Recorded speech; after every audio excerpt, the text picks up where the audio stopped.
பிறந்த தேதிக்கும் தலைவாசலுக்கும் உண்டான அமைப்பை பற்றி தான் இந்த வீடியோவில் பார்க்க போகிறோம். ஈஸ்ட் ஃபேஸிங், கிழக்கு பார்த்து ஒரு பிளாட் வாங்கணும்.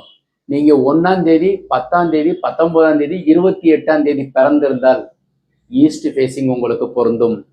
மேற்கு பார்த்து வெஸ்ட் ஃபேஸிங் யாருக்கெல்லாம் நல்லது?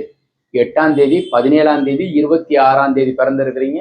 மேலும் உங்கள் ஜாதகத்தில் சனி பகவான் ஆனவர் மகரத்திலோ, கும்பத்திலோ, மேஷத்திலோ, துலாத்திலோ இருக்காருனாக்கா west facing is the best facing, உங்களை நலமாக வைத்துக் கொள்ளும்.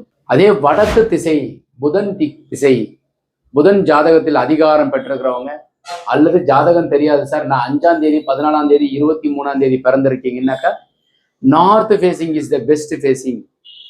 தெற்கு திசை யாருக்கெல்லாம் யோகம்? 9ஆம் தேதி, 18ஆம் தேதி, 27ஆம் தேதி பிறந்தவர்களுக்கு சவுத் ஃபேஸிங். செவ்வாய் நல்லா இருந்தா அவங்க சவுத் ஃபேஸிங். தென்னாடுடைய சிவனையை போற்றி, இஞ்சிக்கு மிஞ்சின மருந்தும் கிடையாது, சுப்பிரமணியருக்கு நிகர் தெய்வமும் கிடையாது. செவ்வாயானவரை ஹெட் கடவுள் யாருன்னா முருகர். அப்புறம் தென்மேற்கு, சவுத்து பக்கம் ரோடு, வெஸ்ட் பக்கம் ரோடு யாருக்கெல்லாம் யோகம்? 4ஆம் தேதி, 13ஆம் தேதி, 22ஆம் தேதி பிறந்தவர்களுக்கும். மேலும் ஜாதகத்துல ராகு தசை, ராகு நல்ல நிலையில 3, 6, 11 இருந்து தசை நடத்திட்டு இருக்காருன்னா அவங்க கார்னர் மன சவுத் வெஸ்ட் யோகம். ஈசான மூலை கட்டடம், நார்த் ரோடு, ஈஸ்ட் ரோடு யாருக்கு யோகம்?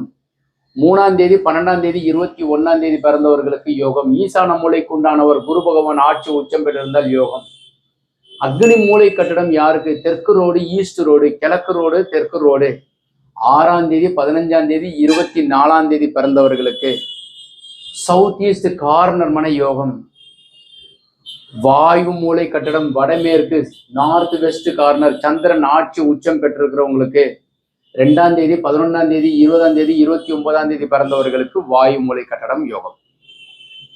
இந்த வீடியோ உங்களுக்கு பிடித்திருந்தால் லைக், ஷேர் பண்ணுங்க, கமெண்ட் பண்ணுங்க, சப்ஸ்கிரைப் செய்து வைங்க. வணக்கம்.